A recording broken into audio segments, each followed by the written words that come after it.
Hare Krishna, I will be reading Bhagvat Gita, chapter 1 by Srila Prabhupada. This is the book Bhagvat Gita as it is. I will be reading it in English. So we will start with chapter 1, observing the armies on the battlefield of Kurukshetra.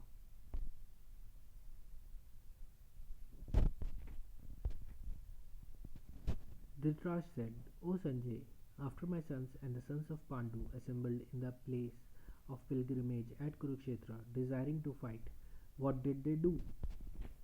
Sanjay said, O king, after looking over the army arranged in military formation by the sons of Pandu, King Duryodhana went to his teacher and spoke the following words. O my teacher, behold the great army of the sons of Pandu, so expertly arranged by your intelligent disciple, the son of Drupad. Here, in this army are many heroic women, equal in fighting to Bhim and Arjun, great fighters like Yuyudhana, Virat and Drupad. There are also great heroic powerful fighters like Drishtaketu, Chikitena, Kasiraja, Purojit, Kunti Bhoja and Sabya. There are the mighty Yuddhamanyu, the very powerful Uttamamoja, the son of Subhadra and the sons of Draupadi. All these warriors are great chariot fighters. But for your information, O best of the Brahmanas, let me tell you about the captains who are specially qualified to lead my military force.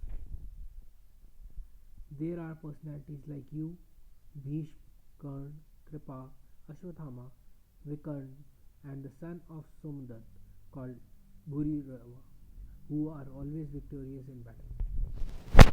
There are many other heroes who are prepared to lay down their lives for my sake. All of them are well equipped with different kinds of weapons and all are experienced in military science.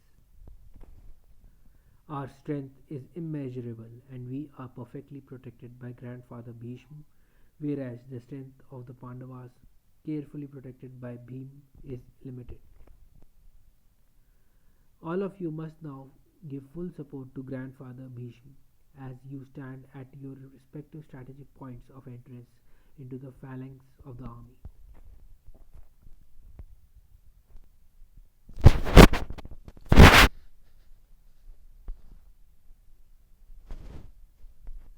Then Bhishma, the great valiant grandsire of the Kuru dynasty, the grandfather of the fighters, blew his conch shell very loudly, making a sound like the roar of a lion, giving Duryodhana joy.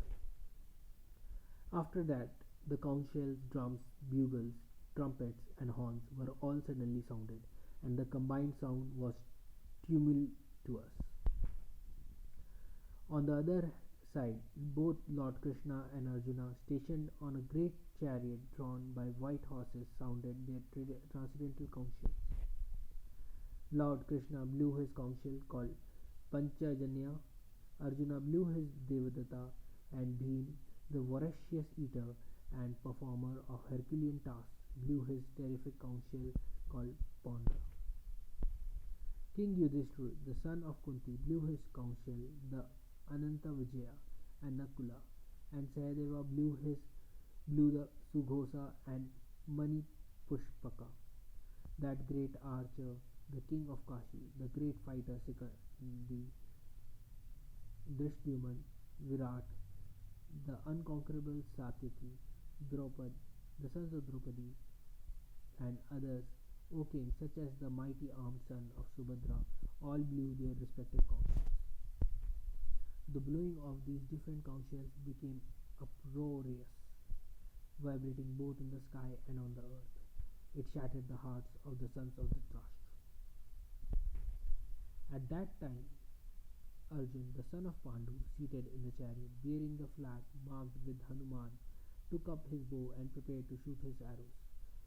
O king, after looking at the sons of Dhritarashtra, drawn in military array, Arjuna then spoke to Lord Krishna these words.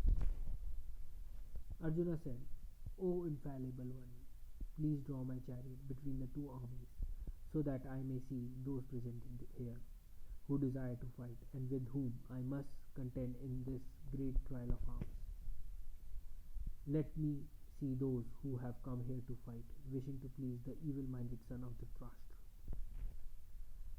Sanjay said, O descendant of Bharat, having thus been addressed by Arjun, Lord Krishna drew up the fine chariot in the midst of the armies of both parties. In the presence of Bhishma, Drona, and all other chieftains of the world, the Lord said, Just behold Partha, all the Kurus assembled here.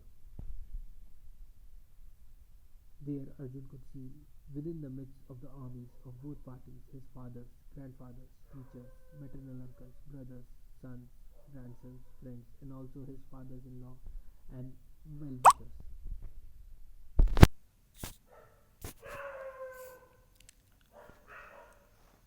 When the son of Kunti, Arjun, saw all these different grades of friends and relatives, he became overwhelmed with compassion and spoke thus. Arjun said, My dear Krishna, seeing my friends and relatives present before me in such a fighting spirit, I feel the limbs of my body quivering and my mouth drying up. My whole body is trembling, my hair is standing on end, my bow Gandiva is slipping from my hand, and my skin is burning. I am now unable to stand here any longer. I am forgetting myself, and my mind is reeling. I see only causes of misfortune. O Krishna, killer of the Keshi demon. I do not see how any good can come from killing my own kinsmen in this battle, nor can I see, my dear Krishna, desire any subsequent victory, kingdom, or happiness.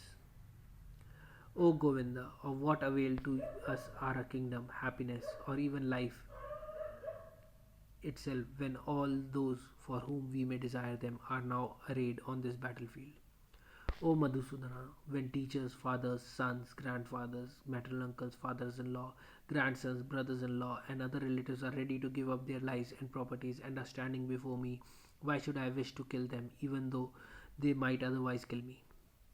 O maintainer of all living entities, I am not prepared to fight with them even in exchange for the three worlds, let alone this earth. What pleasure will we derive from killing the sons of Dhritarashtra? Sin will overcome us if we stay such aggressors.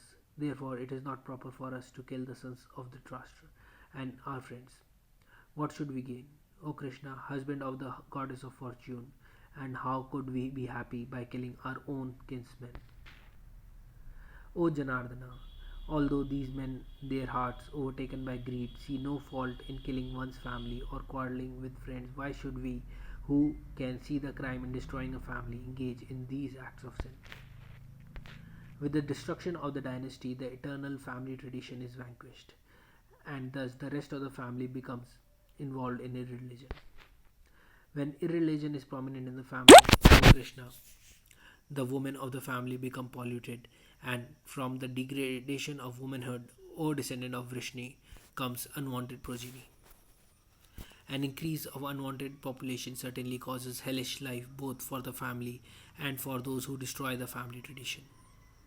The ancestors of such corrupt families fall down because the performances for offering them food and water are entirely stopped. By the evil deeds of those who destroy the family tradition and thus give rise to unwanted children, all kinds of community projects and family welfare activities are devastated.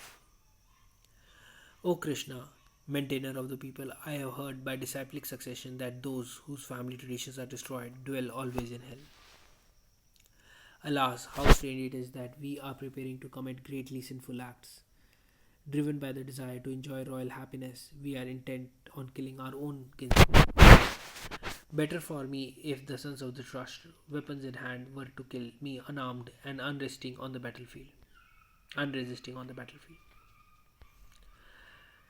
Sanjay said, Arjuna, having thus spoken on the battlefield, cast aside his bow and arrows and sat down on the chariot, his mind overwhelmed with grief.